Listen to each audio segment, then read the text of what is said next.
Hello, this is Pixel Freak, and today I'm taking a look at Muffin Night. So for those of you that know about this game already, you realize this one's probably been out for the better part of a year, if not longer. I, in fact, have actually had this game installed now for 6 months. It just happens to be one of my favorites that I've never really reviewed for some reason. So I thought I'd circle back and take a look at this one and show it off to everybody. Muffin Night was actually developed by Angry Mob Games, and it is a platform arena game, much like Spell Sword, only this one's a little bit more polished, got some better graphics, and also this has a multiplayer option. Now, if you saw Spell Sword, you know, I liked Spell Sword. I like this game equally, if not maybe even a little bit more. The story of the game breaks down where there is this fairy godmother, and she's had all of her muffins stolen by these evil little enemies, so she enchants this little boy to become a fairy tale creature and says that she will enchant him with a new skin each time, or a new shape every time he gains a new muffin.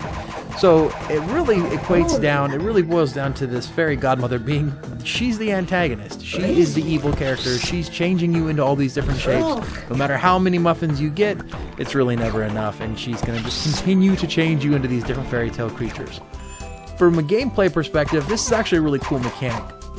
And the reason being is that there's all these different fairy tale creatures, and they all have their own different attacks that they can use.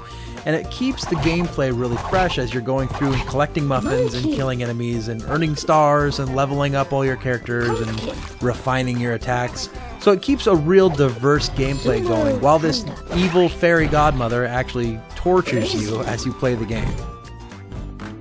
As of this recording, there are actually a total of 9 levels available, and I'm not sure if they're actually going to bring any new levels, but for me 9 levels is enough to say that this is a long game.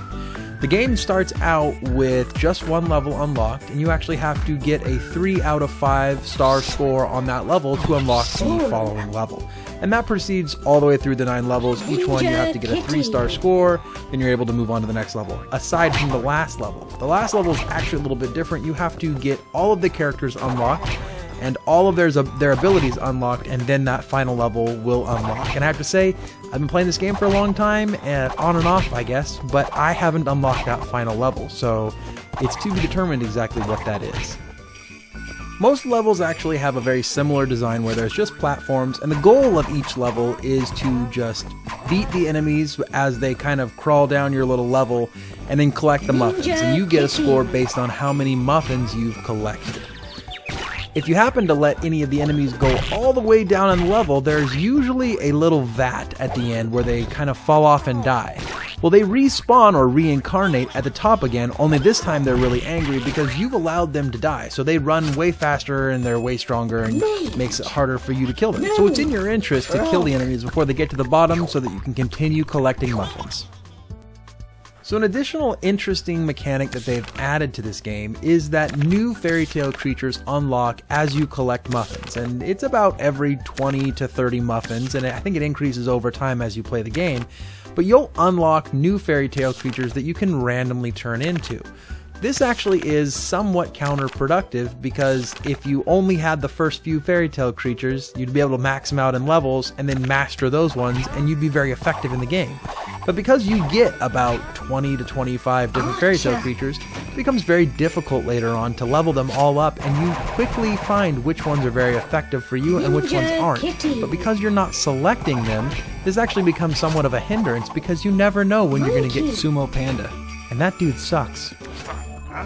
So in addition to unlocking new characters through muffins, you actually gain levels and thus earn points that you can use to level up those characters. So each character can be leveled up a total of 2 times to a level of 3, and their level ups will impact different statistics depending on which fantasy creature it is. Some of them will increase the strength of their attack or the speed of their attack and various other statistics. For ads and in-app purchases, there is only ads in the free version of the Android game. I'm not sure if iTunes has a free version or not.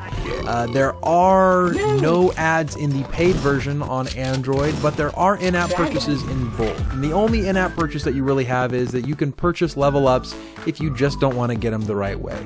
This is a shortcut, much like some of the other games. I think in just about every app that we see today, we see shortcuts just like this.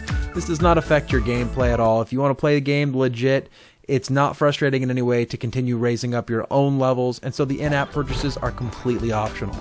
Unicorn. Overall, Muffin Night is a great game. I totally recommend it. The price is slightly steeper than other games. It's $2.99 on both Android and on iOS. So expect to pay a little bit more, but you get a little bit more. This game's a little bit longer. I think you'll be playing this one for the tune of hours. You may get burned out before you collect everything, but it still will take you hours to get burned out on this game. The graphics are good. The gameplay is pretty fun. It keeps itself pretty diverse. It's really fun to level up all the little guys. The soundtrack and the sound effects are amazing. It's totally worth a buy, I feel. So go check out the demo. There's a demo definitely on Android. I'm not sure about iTunes. Go check that out and buy it if you like it.